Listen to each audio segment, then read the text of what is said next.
Ustaz, bolehkah mengucapkan niat ketika mau sholat atau wudhu seperti nawaitu? Ini sudah pernah saya jelaskan teman-teman sekalian.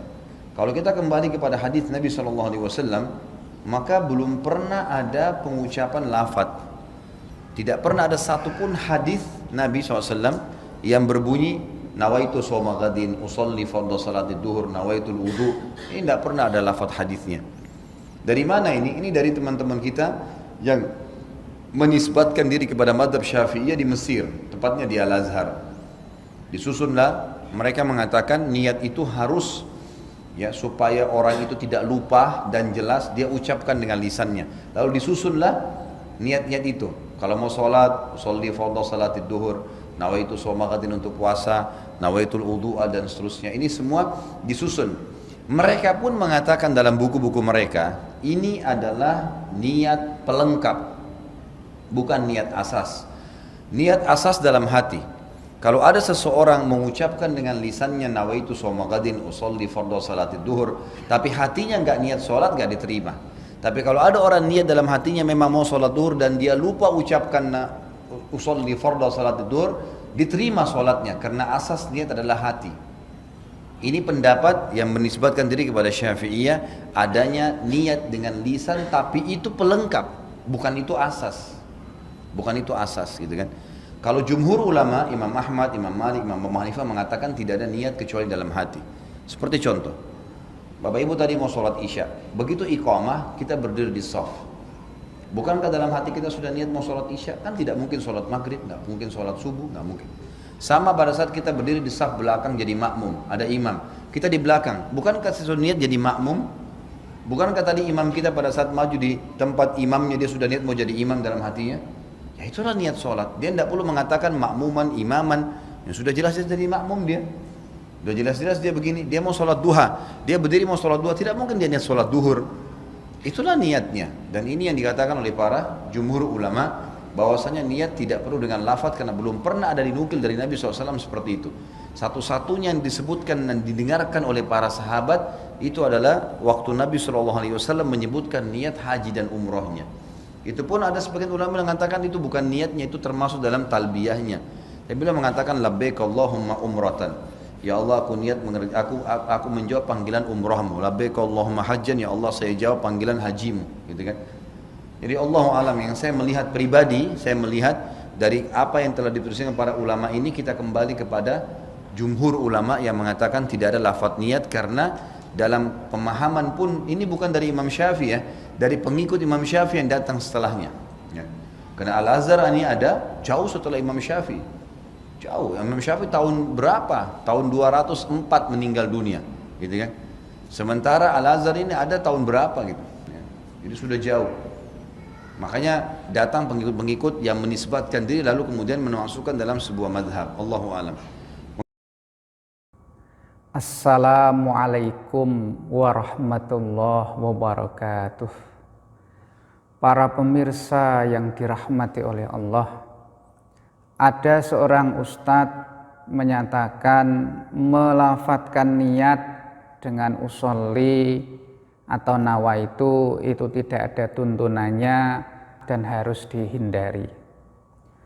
Menanggapi hal itu perlu kiranya saya sampaikan beberapa hal.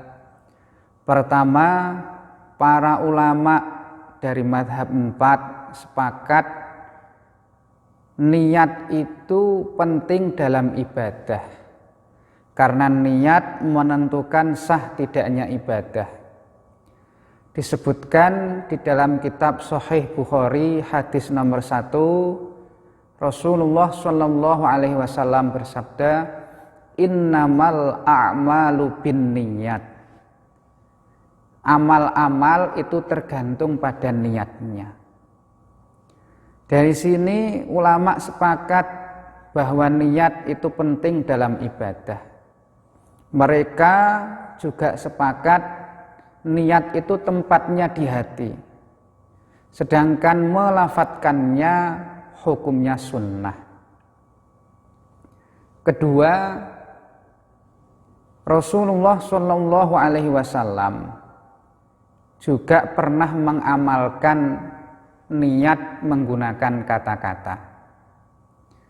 Dalam sebuah hadis yang terdapat di dalam kitab Sahih Muslim nomor 3054, An Anasin radhiyallahu anhu qol sami'tu Rasulullah sallallahu alaihi wasallam yaqul labbaika umratan wa hajjan. Dari Anas radhiyallahu anhu berkata, saya mendengar Rasulullah sallallahu alaihi wasallam mengatakan labbaika umratan wa hajjan. Hadis ini menerangkan kepada kita semuanya bahwa Rasulullah sallallahu alaihi wasallam ketika melaksanakan ibadah haji melafadzkan niatnya dengan mengucapkan labbaika hajjan wa umratan. Artinya niat secara lisan pernah dilaksanakan oleh Nabi. Kemudian para ulama mengkiaskan amal-amal lain seperti sholat, zakat, puasa, dan wudhu dengan haji, yaitu sama-sama merupakan ibadah dan sama-sama diperbolehkan untuk melafadzkan niat. Poin ketiga, melafadzkan niat itu banyak sekali manfaatnya. Pertama, bisa mengokohkan niat yang ada dalam hati, sehingga menyebabkan ibadah kita lebih khusyuk. Poin kedua, niat dengan lisan itu bisa menghilangkan was-was. Kemudian yang ketiga, niat dengan lisan itu pahalanya lebih banyak dibanding niat dengan hati saja. Karena kalau kita niat dengan lisan, ada dua anggota tubuh kita yang kita ikutkan dalam ibadah, yaitu lisan kita dan juga hati kita.